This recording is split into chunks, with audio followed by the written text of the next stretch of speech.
Hey everyone, welcome to Hair Talk. Tonight we have a really special guest in the studio, but first I will introduce who is here tonight. We have Leah on audio, That's me. and Amanda is over here on the mic, Yep, hi. and I'm Carrie Colts. We're missing Linda. She did not have a voice, so she can't be on a podcast without a voice. So we have this new guest here in the studio. His name is Matthew Fairfax. He is the president / CEO of Northern Torch Consulting and owns James Allen Salon and Spa. He also is the founder of a foundation called Justice and Soul. And we're really excited to talk to him about the good work that he's doing through the salon industry with the skills of hairdressing and really making it such a beautiful give back situation. So thank you so much, Matthew, for being in the studio today. Great, thank you. I'm happy to be here. Nice. All right. So, Matthew, can you tell us just a little bit about your background in the salon industry? Yes. Like, how did you get into the salon industry? Since I don't do hair, Right. That's usually where I start. It's unique. Anytime I speak, somebody's like, "Well, how long have you been a hairdresser?" I have not, never. So I started out actually in human resources and organizational development. So I worked in the corporate world, and my partner at the time was the hairdresser. And we put after a number of years, we decided to buy the salon that he was managing. And so we bought the salon in 1999. Okay. And because obviously he had the technical skills, Mm-hmm. I had a lot of the organizational skills, and so it was a perfect balance. That is a between the good two. balance. Yeah. Yeah. And it's nice to have two people that really know what they're doing, working together. In the beginning, yes. Yeah. It worked out really well. And then what happens? Well, then we make decisions and we went our different ways. Yeah. And so I bought him out in 2005. Okay. So I've owned, 2007. So I've owned the salon since then by myself. So, Okay. Yeah. And how's it going? You know what? It has been an amazing journey, and I was doing both for a while, both the salon and corporate world, and then I finally left the corporate world in 2003. And best decision that I made. What is what is it about being in the hair industry that was more appealing than? I like being my own boss. Mm-hmm. Yes, that's because I get these visions and I decide I want to do something, and it's really nice to be able to just jump in and do it myself. So I think that was one of the, but I love the people side of things and the creative. I was told you can expect high turnover. That's just what happens in the salon industry. If you have them for 3 or 4 years, that's a miracle. Mm-hmm. And I just thought, I don't want to buy into that yet. Right. Let me try. So I got to try. We did a lot of team development. We do an annual retreat every year. Take the whole team and we go off site and we focus on team building and personal growth. And I think between that and our huddles and there's just all of these little things that we can do that I think really build the team. And so my average tenure is about 14 or 15 years. I have 2 of my stylists have been there over 30 years. That's amazing. Yeah. Wow. So I mean, that says something. And putting all of that time and effort into team building is really important. Yeah. And I couldn't have done what we did with the foundation without that kind of base. Yeah, that solid a team. You don't have to worry about Exactly. drama or Nope. stuff coming Nope. up. Or walkouts or any Right. of those. Yeah. Right. So the foundation, let's talk about that. Yeah. Yes, Justice and Soul. So that was started.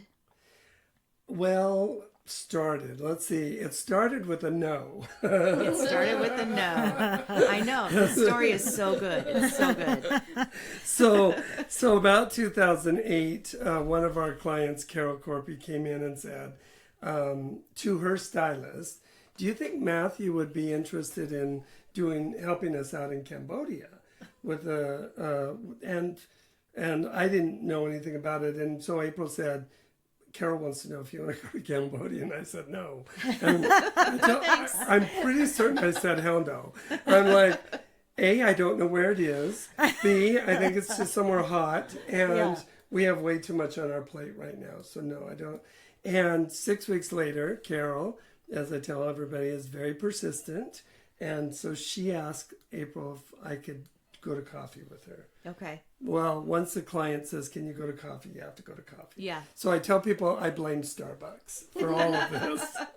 So I met her at Starbucks, and 2 hours later, I had a much clearer picture about what human trafficking looks like, what sex trafficking looks like, the ages of some of the people that were being trafficked.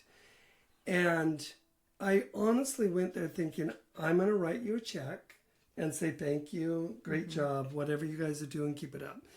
And I left there thinking other stylists will want to get involved. I can see manufacturers getting involved. We could do something. I can't ignore this.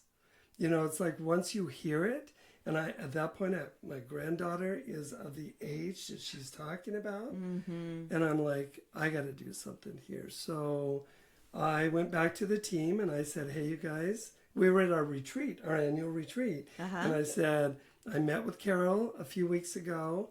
She wants us to help in Cambodia. I have some thoughts. What do you guys think? And she said, the team said, absolutely. And then that's when Lauren stepped up, picked up her vision board that we were working on and said, I have it on my vision board right here, because she had already heard about this stuff. She was sending money over. She wanted to get involved to help. And I'm like, okay, well, it's meant to be. Yeah. So the team is like, go check it out. Go check it out. And that was 2008. We finally went in 2009 was our first trip. And we went over there with one idea. You know, we'd do a 3-month training program and send them back to the villages, and met with a bunch of people. And some were like, oh, yeah, that would be great. That would be a good idea. And then my last meeting, or one of my last meetings, was with now one of my closest friends. Then I didn't know her. Her name was Helen. And she was the executive director and founder of Chabdai, which is a cooperative, a collection of all the NGOs that are doing work, non-governmental organizations, which is nonprofits, everywhere else except for the U.S.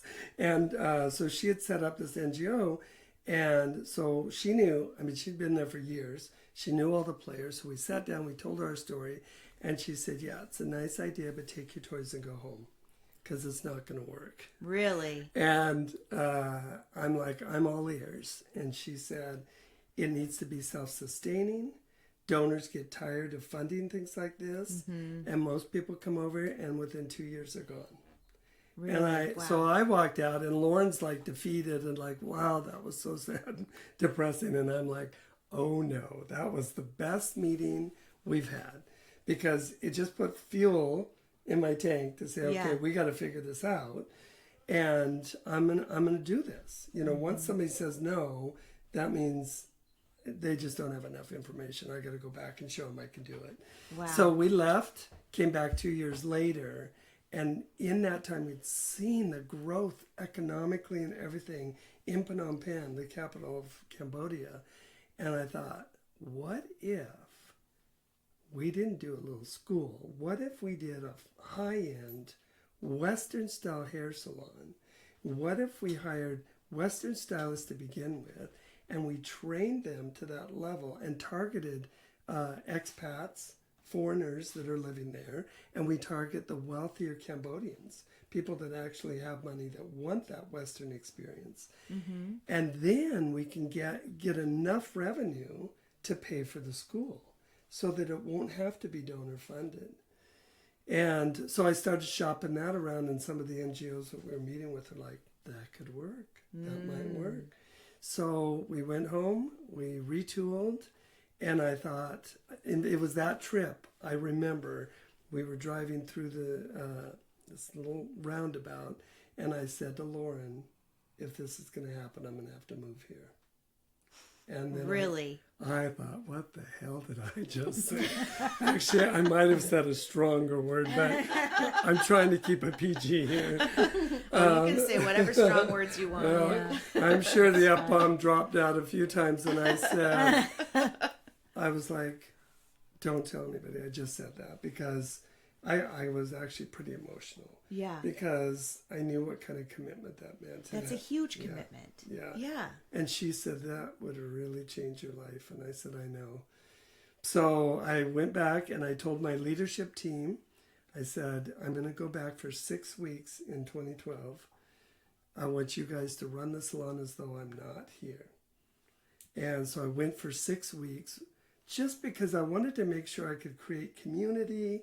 We're not a faith-based organization, and so many of the organizations are. Right. I wanted to make sure I could find a circle of friends that I'll feel supported. Yeah. And sure enough, within 2 weeks, I had this amazing community. I had gay friends. I had NGO friends.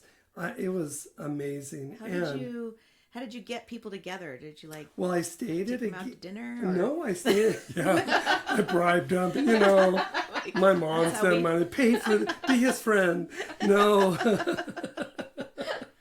no. I actually stayed at a gay guest house, and then my cousin came with me, and she is a makeup artist because she heard about what we were doing, and she's like, "I want to check this out." So she came for like 3 weeks.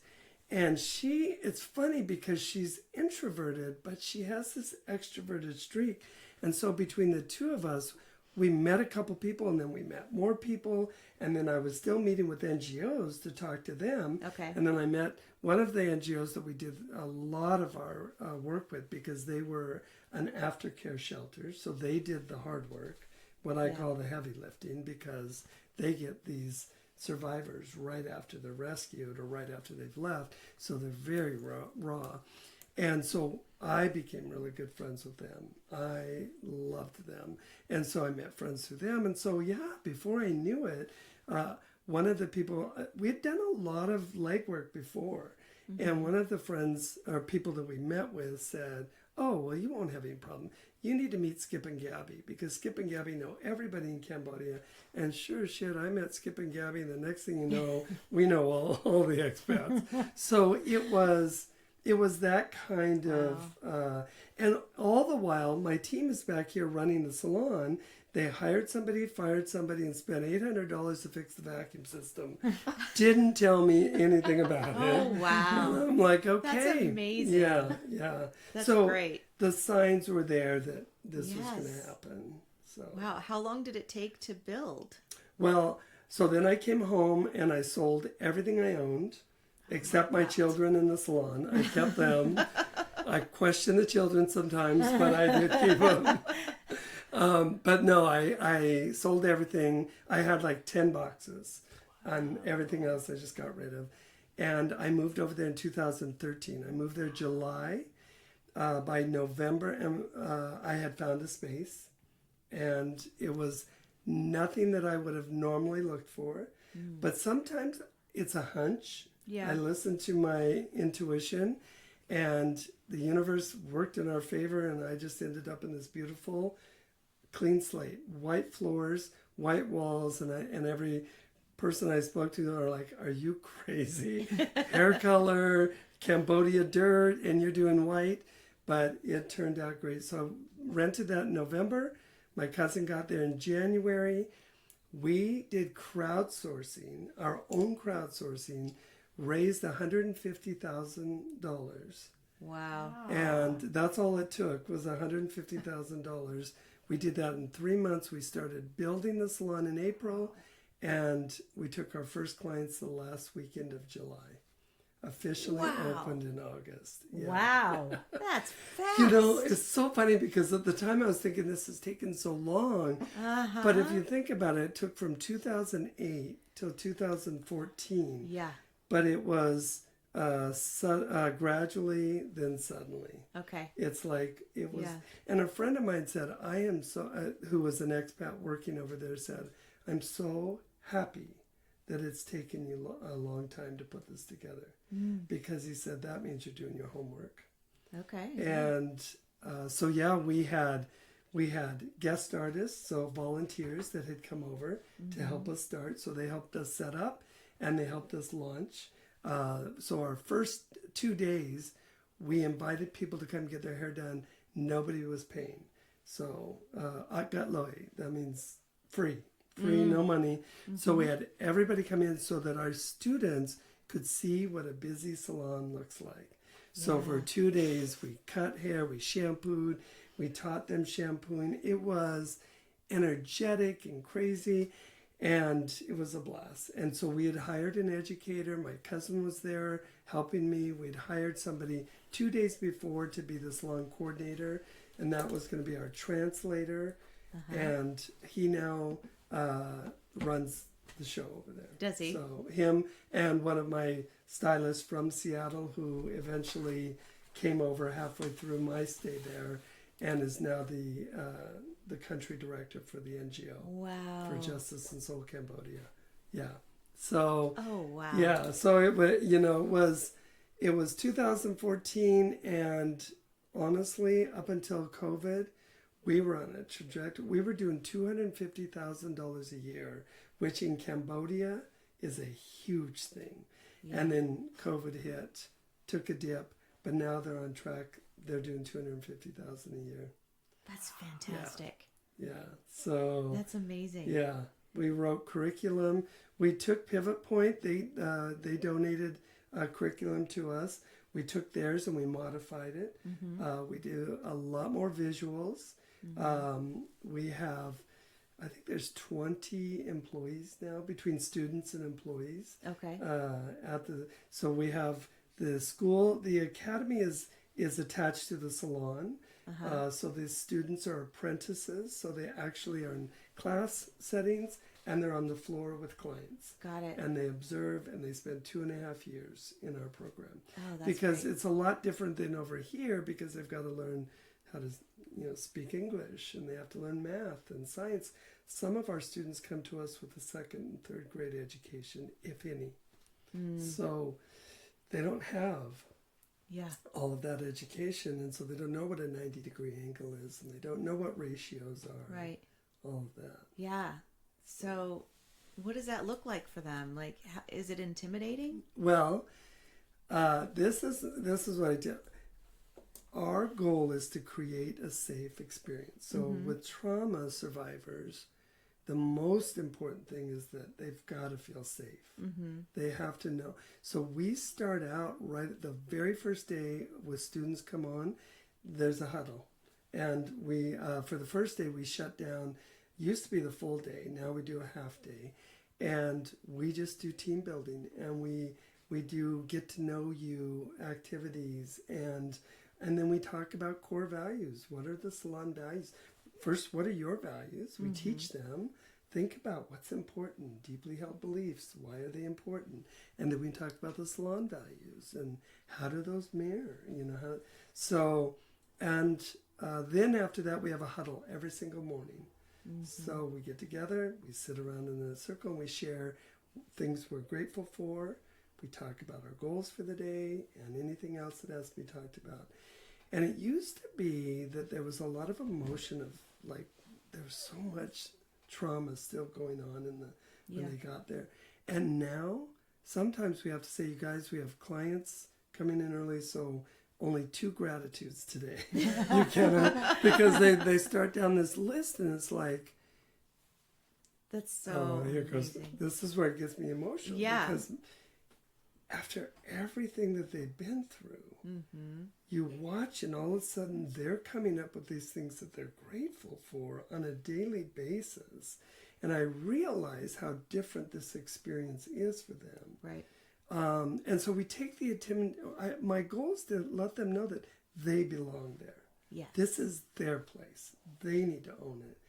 And there's about like a magic point, about 6 months, you watch, because they start to come out of their shell and they start to share a little bit more and they start engaging in the huddle. And about the 6-month mark, I watch, and that's usually about the time where they start to share their gratitudes in English instead of Khmer. And that is, because that's a scary thing. As somebody learning Khmer, while I lived over there, it was like, I know how intimidating this is, and I'm a confident, white person with white privilege in Cambodia. And these are, but when they start, and because they've got to learn how to do consultations with foreigners speaking English. I mean, these are some scary things. Yeah. Yeah, it was amazing. That is amazing. Sounds incredible. Yeah. And so inspiring. Oh my God. So that I mean those are the kind of the critical points for me where I can watch and see when they're opening up and when they're getting more and more engaged, and it's like, okay, we've got them, they're there. And I was told you'll be lucky if you get 50% through. They're like 2.5 years. They won't stay. They won't stay in the program. We've had about 3 people leave out of 28 early. Wow. One of them left after a year because her boyfriend got a job in Siem Reap, which is on the north end of the country. She went up there and eventually opened up her own little salon in Siem Reap. So sometimes the birds need to fly. you know what? And yeah, we don't keep all of our. We only have, I think we have 5 of our graduates working in the salon.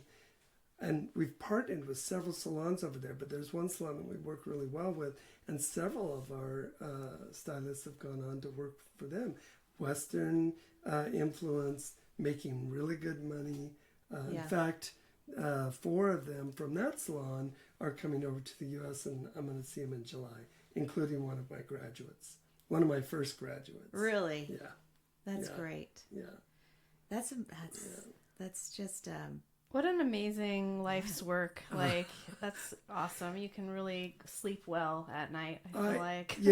I can't, I tell people those 9 years flew by, and they were some of the best years of my life. And you're right. I didn't know I was going to be there that long. I thought maybe it'd be 3 or 4. I forget what I'm doing, in that I don't think of it as like, wow, that's great, look at, it's just like, no, I went to work and I'm just working with different people with different trauma. Because the reality is all of us are wounded warriors. We're all walking around with scars of some sort. But yeah, then there are days where I get emails or I'm in the huddle and one of my students says, I'm grateful I don't cry every day like I used to. And I think, wow. yeah.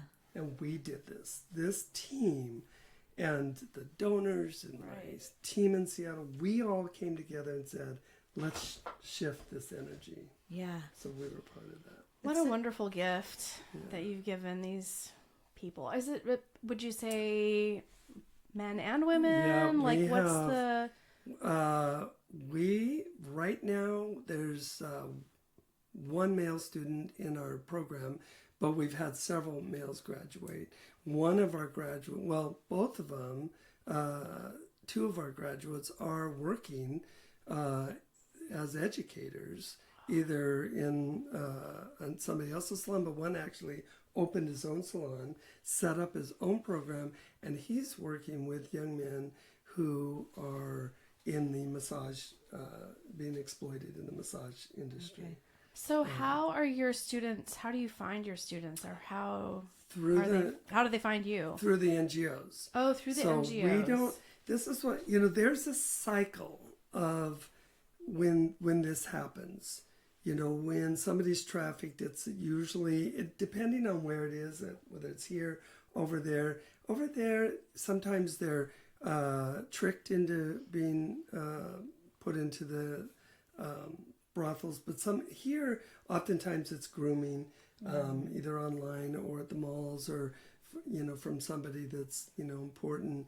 But either way, once they get into the life, there's no escaping, and people, because especially when people start to understand trafficking here, they're like, well, why don't they just walk away? Because look, you go up and down Aurora and they're just standing, they could just leave, but they can't. Right. Those that are being trafficked, now some choose to be in this life, and I'm not I don't take on that discussion. My focus is youth and those that are forced into trafficking. Those are the ones that we're working, and many of them, they have been so conditioned. I tell people in the U.S., when people get pulled into trafficking, it's like a cult. Right. They get pulled. A community. You don't know.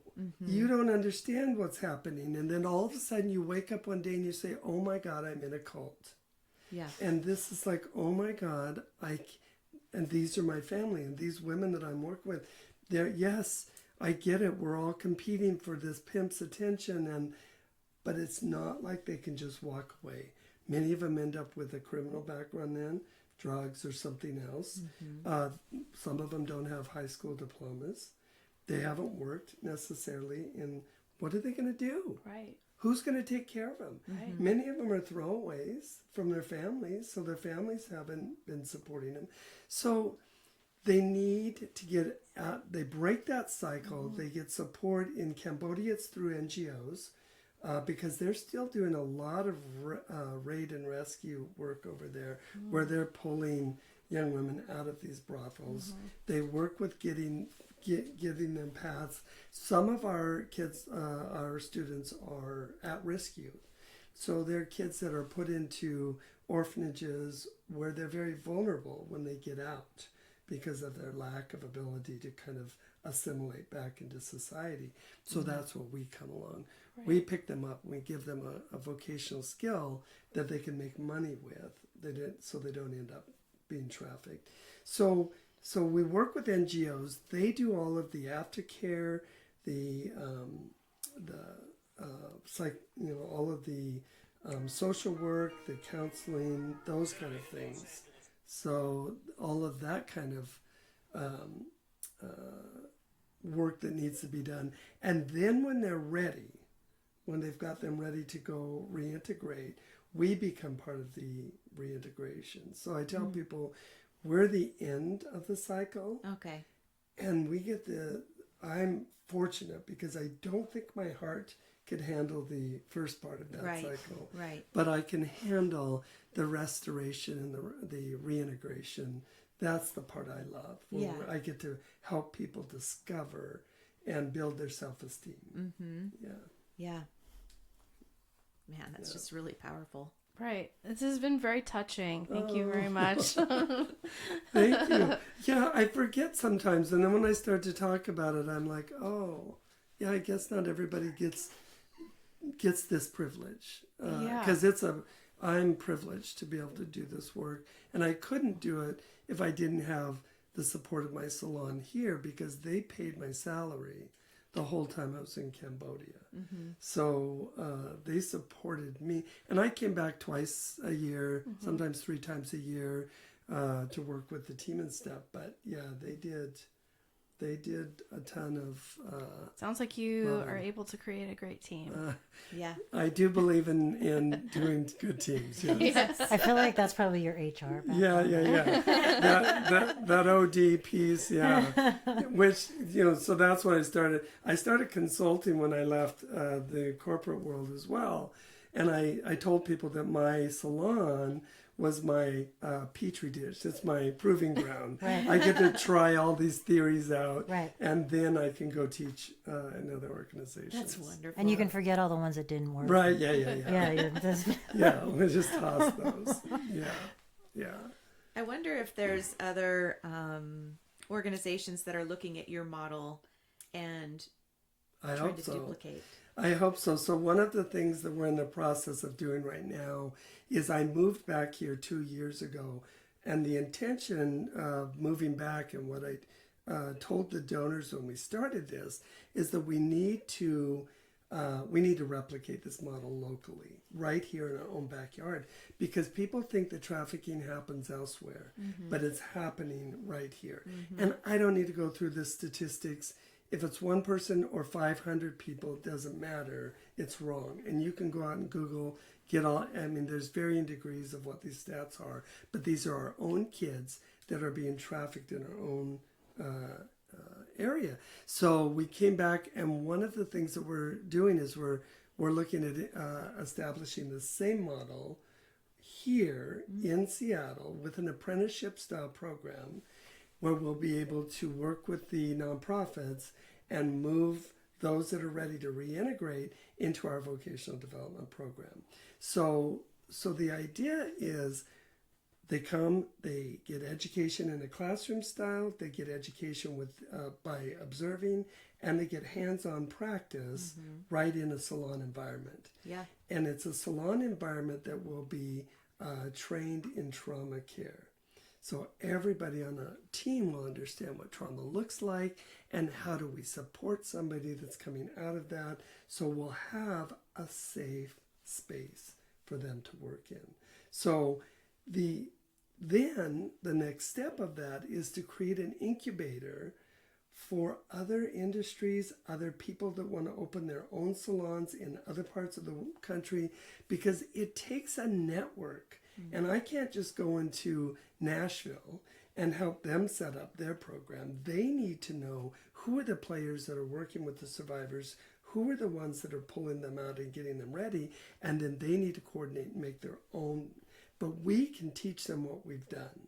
Right. We're going to document the whole process this time, put together a little manual, and say, here you go. That's amazing. This is how you do it. And it doesn't have to be just salons. It could be bakeries. It can be any industry can create an apprenticeship program. Yeah. And the idea is that I'd love for this to really, Fair Start does that. With their, they train chefs and wait staff, and they teach the whole food industry, the restaurant industry, to at-risk and those that are reintegrating. So I know it can be done. Yeah, absolutely. Yeah.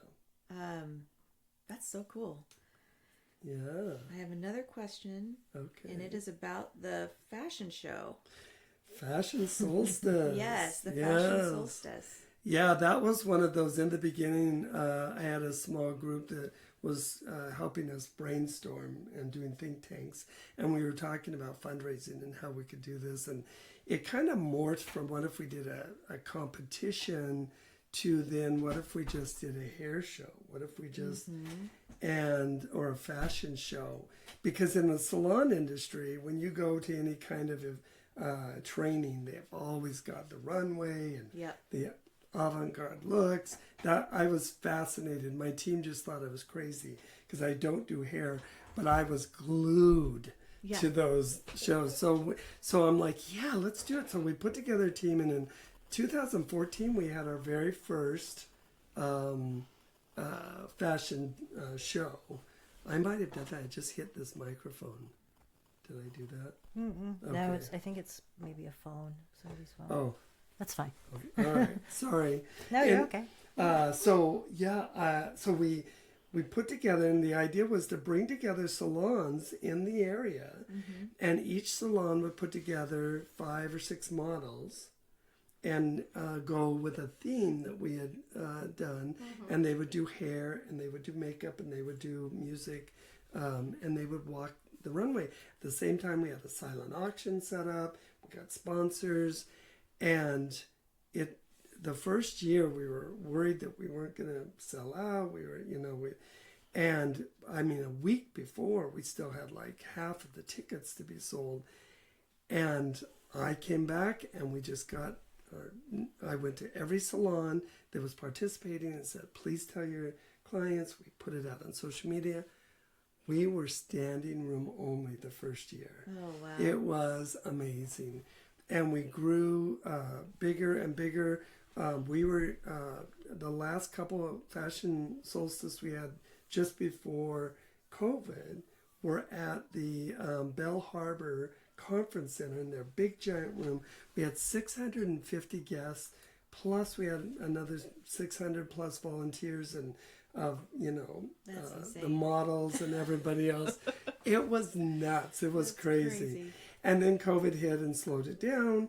But we've had one since then, and now we're spacing them out about every 3 years. Okay, I was just wondering when the next one was. Yes, it's a big undertaking, I bet. and it costs a lot of money. It doesn't necessarily raise enough to justify all these costs. Yeah. But it is an amazing awareness builder, and it is a fun way to raise money for the cause. So, yeah. Auctions are expensive and labor intensive. Yes, they are. So now we're doing things like June 29th, we're going to be doing drag bingo. Oh, so cool. we call it Rainbow Bingo. So we're doing bingo night at Mount Baker. So that'll be one of our fun. And, we really focus. We have what we call Solution Circle. So everything's all around the soul. So Solution Circles is about getting monthly donors, getting salons to get their whole teams or committing to $5, $10, $15 a month. And if we get enough groups, doing that, we can manage all of our daily our costs, our local costs for our staff, and then be able to use all of our other fundraising to build programs. Yeah. New programs. That's great. Yeah. If somebody wanted to volunteer locally, or even if they wanted to be a guest artist, how would they do that? Well, they would just go to our website and click on the Get Involved tab, and there's a place to sign up. So we still, after COVID, getting volunteers, travel was kind of crazy because all of our volunteers, this is amazing. For the 9 years that I was there, almost all of those years, we had people volunteering monthly, anywhere from 1 month to 3 months at a time. And every volunteer bought their ticket to get over there, paid for their accommodations, which I will tell you is very inexpensive, and stayed for a month, helping our education team in the classrooms, taking clients on the floor, getting to know what the program is about. It was amazing. We're still doing that. So if somebody is really passionate and would love to go to Cambodia, they can email us. Okay. They can find out all the information online, fill out an application, and let us know. The other thing is now, if we can raise the money, that's our biggest challenge right now. I told you we built Cambodia with $150,000. Yeah. It's more like $1 million to do that here, but our first chunk of that is $600,000. So we need to raise $600,000 in order to launch the program, which will include purchasing an existing salon, shifting the culture, getting everybody trained and prepared, and then building the classrooms so that we can open the program locally. So once we get that, though, the design will be that we'll be able to. It'll be different having local volunteers. Right. So guest artists could come once a month, once a week. We're in the process still of kind of designing what would that look like. And my experience has been, it kind of happens when we'll have an outline, but sometimes they kind of grow in a kind of a grassroots way. Yeah. And so we'll kind of see what's needed in the program. But definitely if somebody's interested in getting involved, I know for our Rainbow Bingo night, they're looking for some volunteers for that night. So anytime we do functions, we're always looking for volunteers. All right. Yeah. But and also donations. If you want, a lot of salons that we have a salon down in Olympia, Oli Curls, shout out, love you guys. They every month their whole team donates. The salon matches their donation, and they collect donations from guests. Oh, nice. So, and they have been steady eddies every single month. That check comes in. Some months bigger than others, but every month, and it's just like, That's great. yeah, there's nothing like, cold hard cash That's to right. keep a program running. That's so, right. And, the thing is about our fundraisers, once we get the funds in, then this program will be, right now, Cambodia has like a $90,000 budget, 70 to 90,000. We only granted them 30,000 this year. They are funding all the rest based on the salon revenues. Okay. Nice. Yeah. That's really amazing. Yeah. So that's Good really for is. them. yeah. So the idea is the same thing will happen here. We'll Yes. get this program Yes. so it's self-sustaining, and then we'll fundraise for the next program, which could be Yes. Thailand wants us to do a program. I have friends in Colombia; they want me to do a program Oh down my there. gosh. So yeah, I don't know when and if I'll ever retire, but yeah. So it's exciting because there's Yes. lots of opportunities. Yeah, and you get a chance to live in another country for a while. There you go. Yeah. And how wonderful is that? Yeah, it was not, people, I had a much easier time moving to Cambodia than I did moving back to America. Interesting. Did you really? I did. I think it was fresh and new, but it was exciting to be there. But everybody, Cambodia just is a happy place.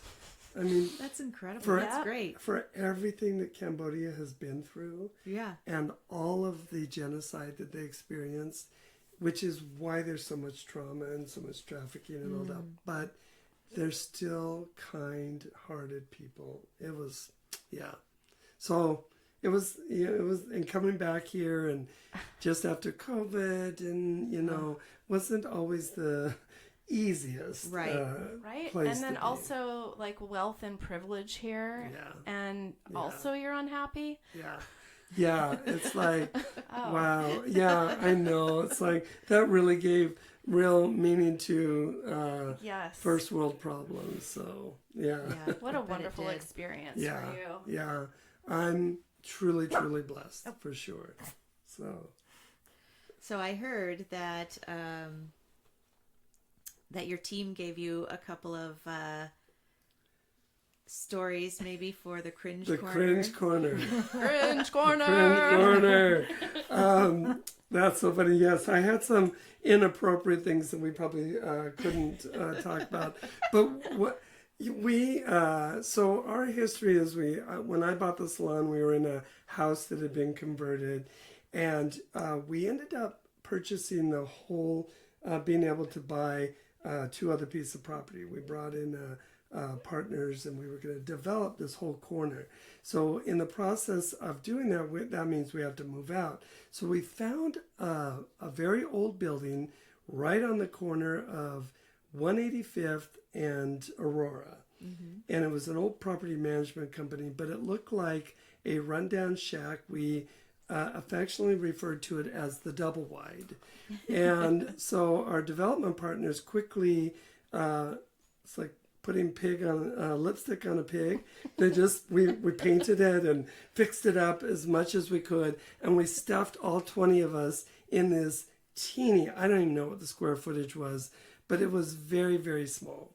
And while we were going to develop the other, turns out we ended up losing that property. Long story. So we were only supposed to be in this temporary double wide for maybe a year. Okay. 2.5 years later, Wow. we were just moving into our new space. So while we're in there, I'm telling you guys, my office was a broom closet, and 2 of us had to work in that. So it was about, a fraction of what you guys have here. And we also had no water pressure. Oh no. Yes. So we had all these things here, right? So we had, and there was a homeless person living underneath. When we moved in, we had to tell him he had to move out. Sorry, Jerry. He came by the other day looking for me. We gave him a job to clean up the weeds around the building, but we had to put a special system in place that would pump the pressure, put pressure on the water so we could rinse our hair. Yeah. Well, it had problems. And so there were times that our hot water, which is underneath, and had to have that pressure pump push it. Well, the pump went out. Okay. And of course, the day that the pump went out, there was somebody with a perm on her hair. Oh no. So we had no water coming out of the sink and somebody with a perm. We were panicked. So we were right next to Dunlumber. So we went to Dunlumber. We asked them for big giant buckets. They gave us hot water. They had a big hot, way to get hot water. So they gave us some hot water. And we were pouring. I didn't think we had the picture then. We just grabbed cups and we were pouring water over the. So then we're like, you guys, this can't ever happen again. And they came out. Oh, it won't happen again. It won't happen again. Maybe about 3 months later, same thing. No water pressure. Gosh. Same stylist. Oh no. Perm on her Oh, no. flipping She came in the back, tears like I can't work in these conditions. I can't. We're over at Dunlumber, 2 buckets of water, and she has a pitcher this time. And so I'm like, just think of it as in the ancient Egyptian times. It's very opulent. Yeah, right. So that was, and we had we had a little teeny bathroom right in the middle of the salon. So if a person had to do number 2, everybody got to smell it. Oh no. So one of my stylists, he kept using that bathroom, and I'm like, no more. You go to Starbucks and use their bathroom across the street. Yeah, Oh my gosh. We had quite a few wonderful memories. Yes. Of the double wide. But now we're in what we feel like is the Taj Mahal. Now that I bet it seems like we have 4,000 square feet. Oh, wow. We have 12 stations, 3 treatment rooms. Wow. So it's like we have room to move around. Yes. Yeah. So. Oh, well, sometimes you have to go through that. You do. You know what? You know? It's all part of the growing pains. That's right. Yeah. And I learned a lot. So it really helped when I built the salon in Cambodia. So. Yeah. Make sure there's water pressure. Yeah. Which is not always the case in Cambodia. Right. Yeah. Yeah, that's how it's helpful. It gets the product off the hair. Yeah, exactly. Yes, exactly. Yeah. Well, I want to thank you so much for taking time out and coming to talk to us. Thank you. I've learned so much. And Yay. you've answered all my questions because I felt like I have too many questions. I'm never going to be able to get it all out. But well, I've told my story good. a few times, so yeah. Yes. I really appreciate the opportunity to be here to share the message because I do think it's an important message. I do too. And most people may be like me. I knew nothing about human trafficking back in 2008. And I know more than I ever wanted to know now. But I also know that I can't sit back and not do something. So I appreciate the opportunity to tell people about it. And hopefully more people will want to get involved. I hope so too. Yeah. Awesome. What's the client, Carol? Carol Corpy. What's she up to? That's the funny thing. People are like, how did you get the name Kate Corpy? Well, Lauren, my stylist, who really drove me to go in the first place, her first name is Kate, and Carol's last name is Corpy. So Kate Corpy is the name of the salon in Cambodia. Okay. And it flowed really well. So Carol has been doing some work down in South America.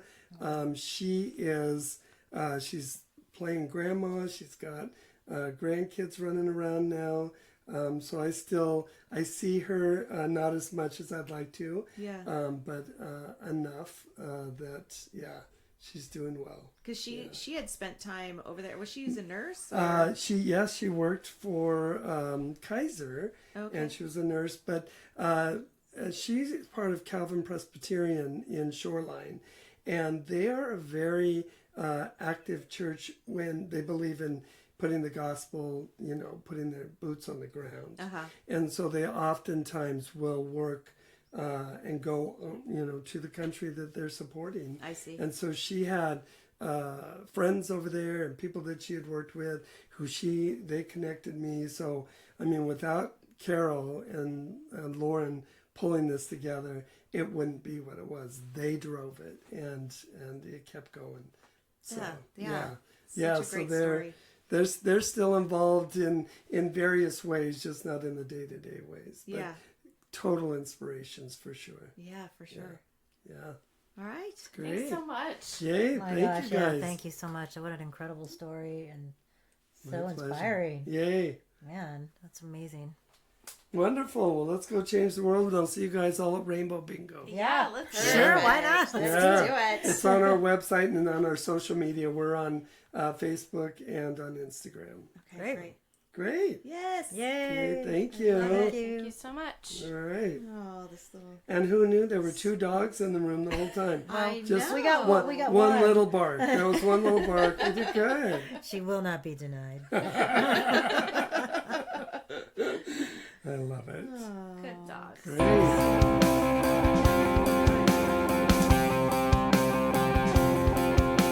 Hey everybody, thanks for listening.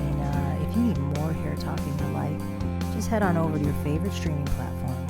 Hit the follow or like button so you can stay up to date on all the latest news with the Hair Talk crew. Thanks for listening, and we'll see you on the next episode.